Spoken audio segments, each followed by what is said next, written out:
Calculus Group, Mrs. Marshall here again. I'm going to just take a few minutes and do another example with you on implicit differentiation.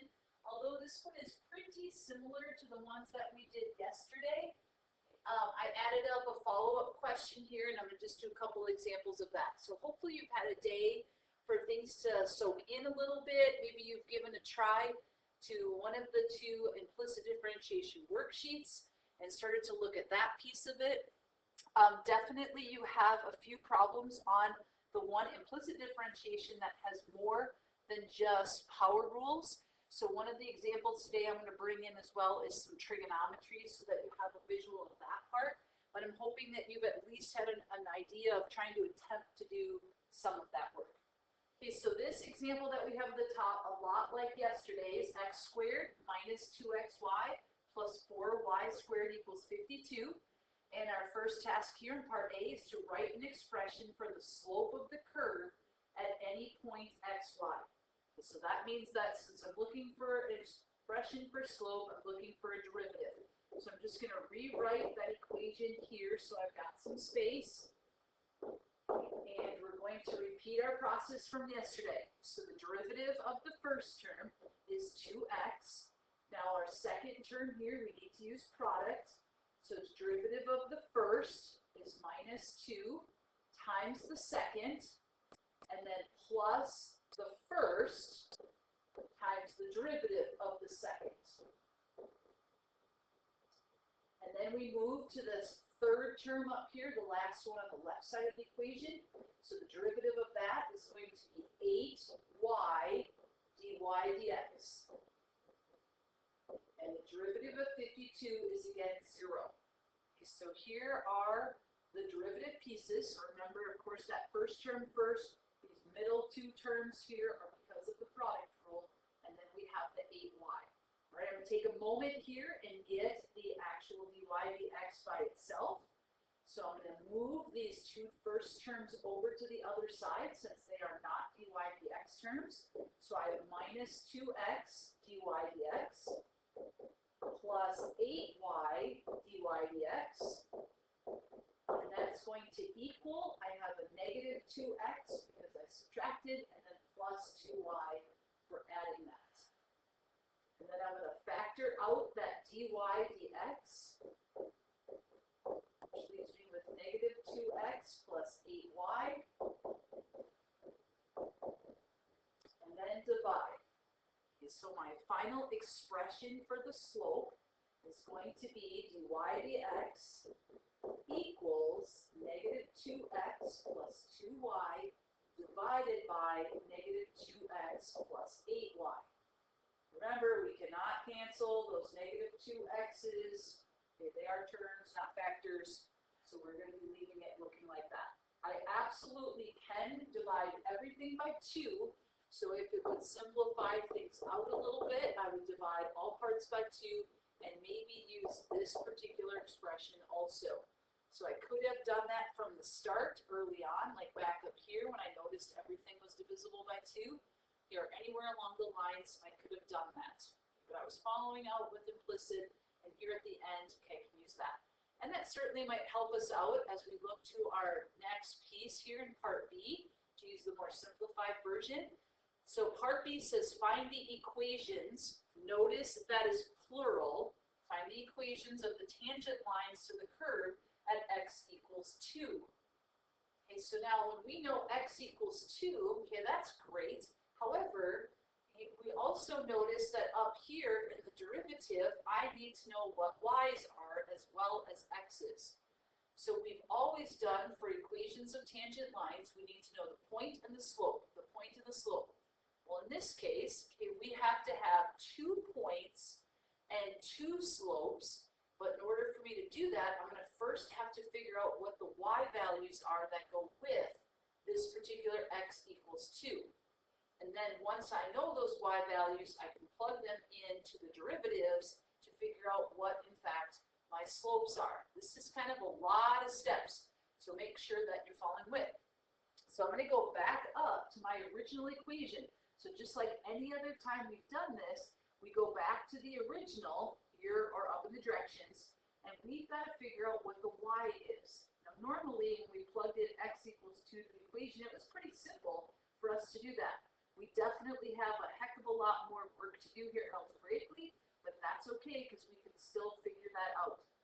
So I'm going to plug in 2 for the x's and write down that piece. And just kind of try and keep as much as I can here on the screen so that we have that part, and then I'll scroll down in a minute. So when x equals 2, 2 squared is 4, so write that down, minus, and then x is 2 again, so I have a 4y, and then I've got plus 4y squared equals a 52. And I'm not surprised at all, okay, that I've got a y squared in here because I'm most likely going to have 2 y solutions that go with this. So I plugged in all my x is equal to 2, and let's see what I've got. Okay, so first of all, I'm going to sort of notice as well that I have everything divisible by 4. So I'm going to take just a quick moment, divide everything by 4, just to try to simplify this problem out just a little bit, because I think if I do that, I have a much nicer problem. Then, because I've got a quadratic, I'm going to get everything onto one side and set it equal to 0. And I'm hoping that this is going to be easily factorable. If I subtract 13 and bring that over here, I'm just going to rearrange things a little bit, and I have on this side y squared minus y. I subtract 13, so I get a minus 12 equals 0. So I'm at least going to set the stage for me to solve the quadratic.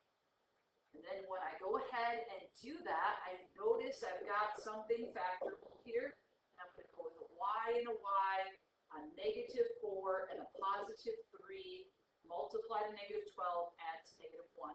So my two y values are 4 and negative 3.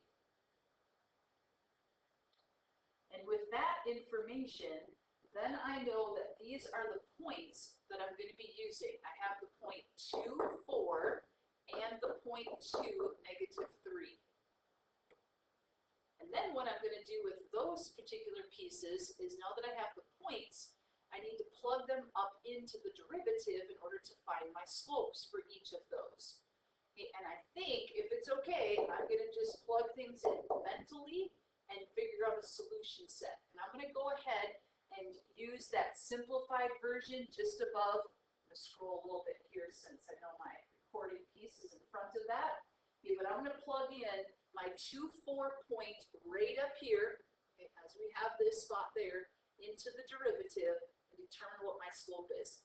So when I plug in 2 up in the top for x and 4 for the y, negative 2 plus 4, that's a nice slope of, or number of 2, excuse me. And then on the bottom, I get negative 2 plus 16, and so that ends up giving me a 14. So I've got a 1/7 slope for that particular point. When I plug in 2, negative 3, 2 up on the top for x, that gives me negative 2 plus negative 3, so I have a negative 5. And then on the bottom, I get negative 2 minus 12, so I end up with a negative 14 on the bottom, or 5/14 as my slope. Okay, and you certainly could do some decimals there. I'd encourage you to not. Just go ahead and leave things as fractions. That's fine. Okay, but now that I've got my point and my slope for each one of those, I can go ahead and write my equations of the tangent lines. So I'm going to go with y equals 1/7 x minus 2 plus 4. Okay, there's one of my equations. And then y equals a 5/14 times x minus 2 and then minus 3. And those are my two equations of my tangent lines. I don't need to simplify anything more than that. Okay, so this is what I did mention this in the video yesterday, that you should be prepared, okay, that you will be asked at times to find equations of tangent lines. I know there's one of those for sure on each of your worksheets, okay, asking you to sort of follow up after you find that implicit differentiation and use some of that informational piece. So there's that, okay, and a little bit of that step. Definitely some extra algebra in that problem, but nothing that you are not capable of doing. You can do it. Just take those steps really slowly. Make sure that you're ready to do a lot of algebra and a lot of just computational work for us during this time frame. If it helps, we don't have a lot of word problems, so that's good. All right, one last thing before we wrap up this particular problem. And one of the things I'm going to tack on also to the last example for today is we're going to ask you to as well do a second derivative. So notice down here in question C of this problem, we're asking you to find d squared y over dx squared. And that is really, remember, notation for second derivative. So I'm looking for that. Normally, we like to think of it as y double prime or f double prime of x, and this is the notation that we discussed for the dy dx idea. So now, what that means is I'm going to go back to my first derivative, and I need to take a derivative of that. And once again, for this problem, I'm going to go ahead and use the simple version that I have right up here. This negative x plus y over negative x plus 4y. I'm going to take a moment and use that and do a second derivative. So dy dx originally equals negative x plus y over negative x plus 4y. Make sure I wrote that down correctly. Knowing myself, I screwed something up there. Okay, negative x plus y over negative x plus 4y. Okay, double check. All right, so now when I take the derivative of this implicitly, I'm still going to follow that same concept that I did with derivatives earlier. So I'm going to treat y like it's a function and x like it's the variable. Now, at first glance here, you might be realizing that we actually have a quotient, which means that when I take the derivative, a second derivative, I'm going to have to use the quotient rule. And you are correct here. So we're going to go ahead and do d squared y over dx squared. Here's how this is going to work. Quotient rule. Derivative of the top times the bottom minus the top times the derivative of the bottom all over bottom squared. Okay, so we got a lot of fun going on here as we look at this. Okay, so let's just start. I'm actually going to do a giant division symbol here. And I know definitely that I have over bottom squared, so I'm going to just write that down right away, and then I only need to focus on the top part. Okay, so on the top, derivative of the top. Okay, derivative of the top is going to be negative 1 plus dy dx. That's the derivative of the top. Times the bottom.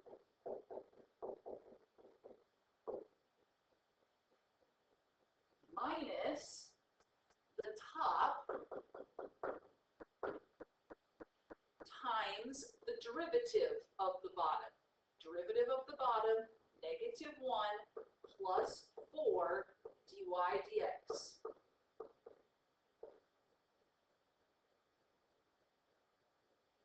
All right, and I'll say it one more time as I know you're copying some things down. So we have the derivative of the top right here times the bottom minus the top times the derivative of the bottom, all over bottom squared. We've been practicing that with page 195 work, so hopefully that was good as you followed through that piece. Now here's the last and final part to it. Okay, is everything is great except we do not want to leave these dy dx's in there, because our derivative should really be all x's and y's. So the two dy dx's are going to be replaced with what is equivalent to dy dx. So we're going to take that dy dx expression that we found the first time. I'm going to totally screw that up. My apologies there. And we're going to put that here, and we're going to put that over here. And all we need to do is really just plug it in and be done. Now, this is up to you if you'd like to rewrite that and redo that part of it, but ultimately we just need to take that fraction and replace it. So the key component is when you are taking a second derivative, make sure that anytime you have dy dx in it, that you replace those pieces after the fact with what their equivalent part is. And I think that you guys are all smart enough to know what that would look like, so I don't think we need to really rewrite it. And don't simplify. Do not need to simplify for us. This is definitely an ugly looking problem, but that's okay. We don't need to simplify. Just stick that in there. Okay, so that leaves me with just one last problem that Hokus and I would really like to demonstrate another second derivative request, but we also put in a little bit of something besides just power rules. So as I said earlier in the video, we've got some trig that we're going to put in here. So I'm going to transition over to this last and final example for you guys.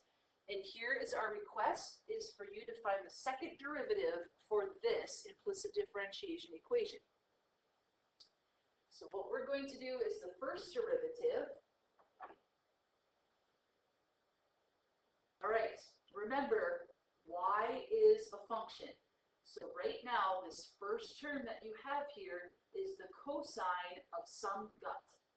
The gut being that y term. So when we do the derivative of that, derivative of cosine is a negative sign, and then we keep the gut, and then we tack on the derivative of the gut.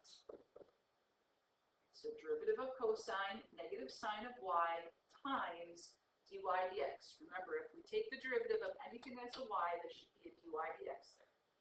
Plus, derivative of the second term would be 6x equals, and now this 3y, the derivative of that term, is going to be 3 dy dx.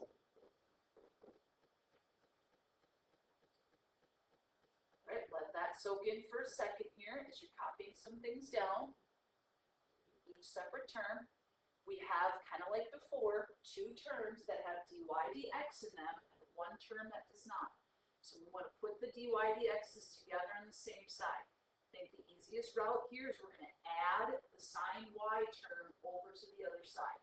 So that's going to give us 6x equals 3 dy dx plus the sine of y dy dx. Dy dx is in common over on the right side, so I'm going to take out the dy dx and factor it out, and I get 3 plus the sine of y. And then I'm going to go ahead and divide by 3 plus sine y on both sides. Hopefully it's okay if I write dy dx first, and that should equal 6x divided by 3 plus the sine of y.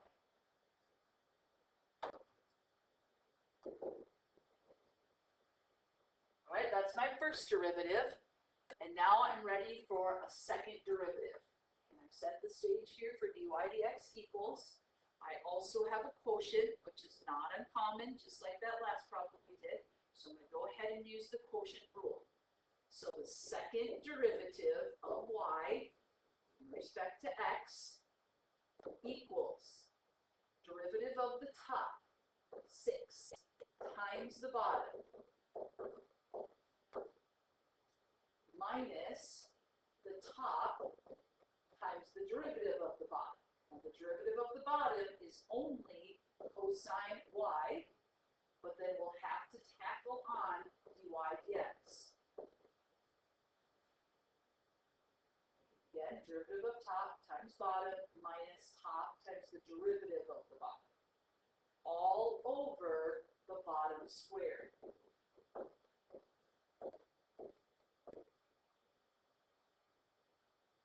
And this time we only have one dy dx, so we're going to take this dy dx expression and put it in for the dy dx. And I'll just write that one down for some note-taking abilities here. So the second derivative of y in respect to x, we've got 6 times 3 plus the sine of y minus 6x times cosine y times 6x divided by 3 plus sine y, and then all of that over that 3 plus sine y squared.